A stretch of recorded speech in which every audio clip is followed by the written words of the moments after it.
कई बार जीवन में ऐसी परिस्थितियां बनती हैं कि व्यक्ति मेहनत करता है, परिश्रम करता है, लेकिन उसे अच्छे परिणाम प्राप्त नहीं होते। नौकरी के लिए प्रयास करता है, नहीं मिलती। व्यवसाय आदि शुरू करता है, सफलता नहीं मिलती। ना जीवन में कोई सुख है, ना प्रतिष्ठा है, ना सम्मान है। दूसरी ओर कई व्यक्ति उसे ऐसे दिखते हैं जो कि जीवन में बहुत योग्यता नहीं रखते, बहुत परिश्रम नहीं करते, गलत आचरण भी करते हैं, लेकिन फिर भी जीवन में समृद्धि मिल रही होती है, धन संपदा मिल रही होती है, जीवन ठीक से चल रहा होता है। उसके मन में ऐसा द्वंद्व उठता है कि इस संसार में कर्म की प्रधानता है या फिर भाग्य की प्रधानता है। कई बार वो इस द्वंद्व में फंस जाता है और गलत आचरण करना भी शुरू कर देता है। वो अपने प्रयास को, मेहनत को भी कई बार छोड़ देता है कि मेरे साथ हमेशा ऐसा ही होता रहेगा, मुझे कुछ नहीं मिलेगा जीवन में। इस विषय को समझ लेना जरूरी है, क्यों ऐसा होता है, क्या ईश्वरीय विधान है, इस बात को समझें। तुलसीदास जी कहते हैं कि कर्म प्रधान विश्व रचि राखा, जो जस कर ही सो तस फल चाखा। कि इस संसार का जो निर्माण हुआ है, जो विधान है यहाँ का, वो कर्म प्रधान है। यहाँ पर कर्म की प्रधानता है। जैसा व्यक्ति आचरण करेगा, कर्म करेगा, उसके अनुसार ही उसे यहाँ पर सब कुछ प्राप्त होने वाला है। लेकिन इसमें थोड़ी सी बारीकी से समझने वाला विषय है। अब आपके मन में प्रश्न होगा कि हम तो कर्म भी सब कुछ अच्छे करते हैं, सब कुछ ठीक ठीक करते हैं, लेकिन फिर भी जीवन में एक कष्ट क्यों है? हम किसी का बुरा भी नहीं चाहते, हम कोई किसी को कष्ट भी नहीं पहुंचाते, लेकिन फिर भी हमारे साथ गलत ही क्यों होता है?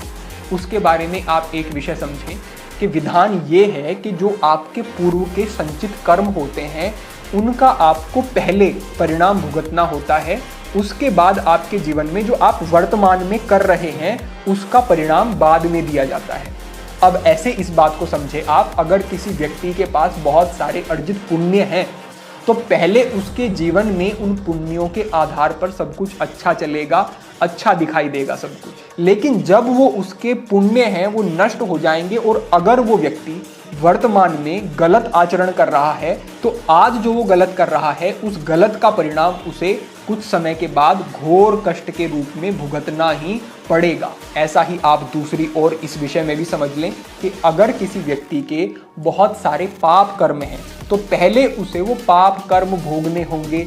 उसके बाद उसके जीवन में अगर वो वर्तमान में सब कुछ अच्छा भी कर रहा है, मेहनत भी कर रहा है, आगे बढ़ने की कोशिश कर रहा है, सबके लिए हितकर अच्छे विचार रखता है, तो ये जो उसके वर्तमान के पुण्य हैं, वो तब तक उसके जीवन में दिखाई नहीं देंगे जब तक उसके जो पूर्व के पाप कर्म हैं वो नष्ट नहीं हो जाते। और कहा गया है कि न भुक्तम श्रीयते कर्म कल्प कोटि शतैरपि, कि कितना ही लंबा समय बीत जाए, कल्प क्यों ना बीत जाए, जो आपके कर्म हैं वो भोगे बिना नष्ट नहीं होंगे। तो अगर किसी व्यक्ति के पाप कर्म हैं तो कैसे नष्ट होंगे? वो उनको भोग कर ही वो नष्ट होंगे। तो अगर आप वर्तमान में सब कुछ अच्छा कर रहे हैं, सब कुछ ठीक कर रहे हैं, सबका हित चाह रहे हैं, अपने कर्तव्यों का निर्वहन कर रहे हैं, और उसके बाद भी जीवन में कष्ट हैं, तो आप समझ लें कि वो विधान लागू हुआ है ईश्वर का कि अवश्यमेव भोक्तव्यम कृतकर्म शुभाशुभम, कि जो आपके कर्म हैं उनको आप भोग रहे हैं और भोग करके आप उन्हें नष्ट कर रहे हैं। तो ये तो प्रसन्नता का विषय है। आपका एक ऐसा संग्रह है दुखों का जो कि सीमित है, जो कि एक समय के बाद नष्ट हो जाएगा, और जब वो नष्ट होगा तो वर्तमान के पुण्य उदय होंगे आपके।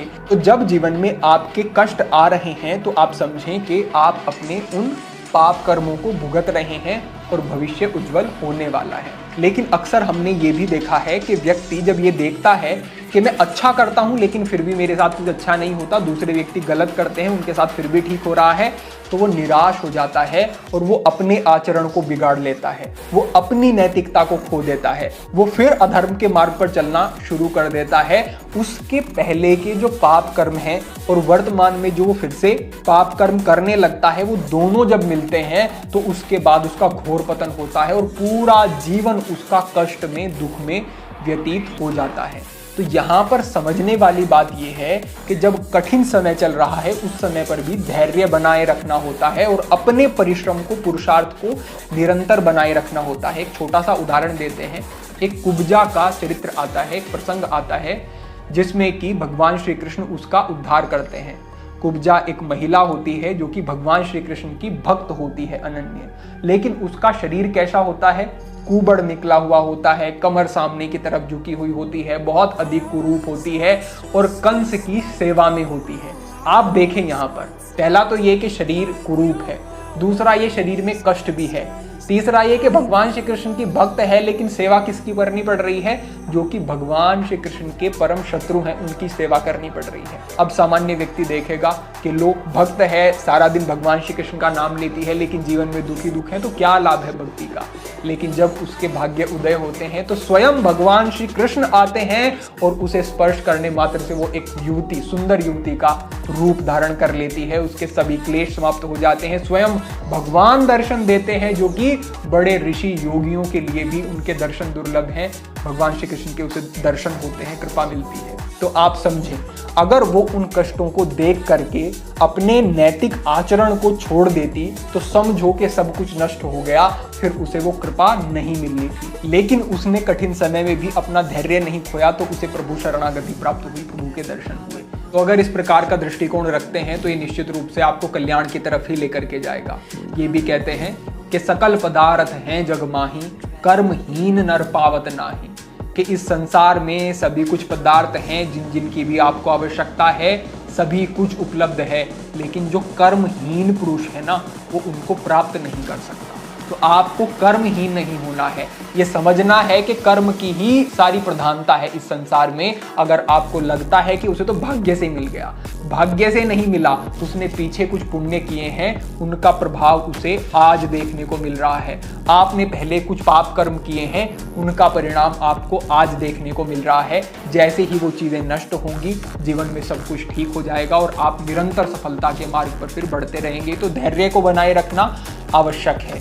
एक और बात समझ लें, जो भी आप कर्म कर रहे हैं, जब उसे आप कर्तव्य भाव से करते हैं या फिर सेवा भाव से करते हैं, तो आपकी आसक्ति उस कर्म से हट जाती है। आप सेवा कर रहे हैं, आप कर्तव्य कर रहे हैं, अगर फिर परिणाम ठीक भी नहीं मिलता है तो आपके मन में संतोष रहेगा कि मैं अपना कर्तव्य तो ठीक से निभा रहा हूँ, जो कुछ प्राप्त हो रहा है वो ईश्वर की अनुकंपा से मुझे ठीक ही प्राप्त हो रहा है। अगर कुछ मुझे कठिन समय भी देखना पड़ रहा है, तो जो हमने शुरुआत में ही कहा कि मेरे ही कर्मों के कारण वो सब चीज़ें हो रही हैं, तो कर्तव्य भाव से कर्म करना है। और एक और बात अंत में हम कहेंगे कि अपने जीवन में आप किसी एक विषय की विशेषज्ञता प्राप्त करने की कोशिश करें। दृढ़ता होनी चाहिए, स्थिरता होनी चाहिए। जगह जगह पर आप गड्ढे खोदते रहेंगे तो जल कहीं से भी प्राप्त नहीं होगा।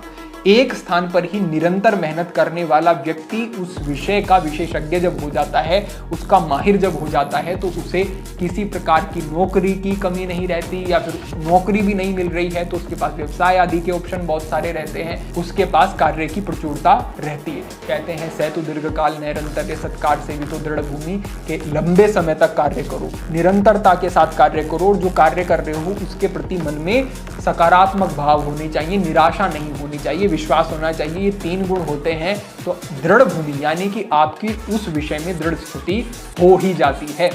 तो इस प्रकार से, इस मनोभाव से अगर आप चीजों को समझते हैं तो जीवन में कभी निराशा नहीं होगी। आपको पता होगा कि जो जीवन में घटित हो रहा है मेरे द्वारा अर्जित ये कर्म का विधान ऐसे कार्य कर रहा है, आज बड़ा अंधकार दिख रहा है तो कल उजाला भी आने वाला है। और अगर आज उजाला है तो सतर्क रहें, क्योंकि कल अंधकार भी आ सकता है अगर आज के कर्म आपके ठीक नहीं है। तो अपेक्षा है ये कर्म का विधान आपको ठीक प्रकार से समझ आ गया होगा और आपके जीवन में इसके कारण एक स्पष्टता भी निरंतर बनी रहेगी। आज के लिए आपके लिए यही मार्गदर्शन, सभी के लिए प्रार्थना, सभी के लिए मंगल कामना। ओम नमः शिवाय।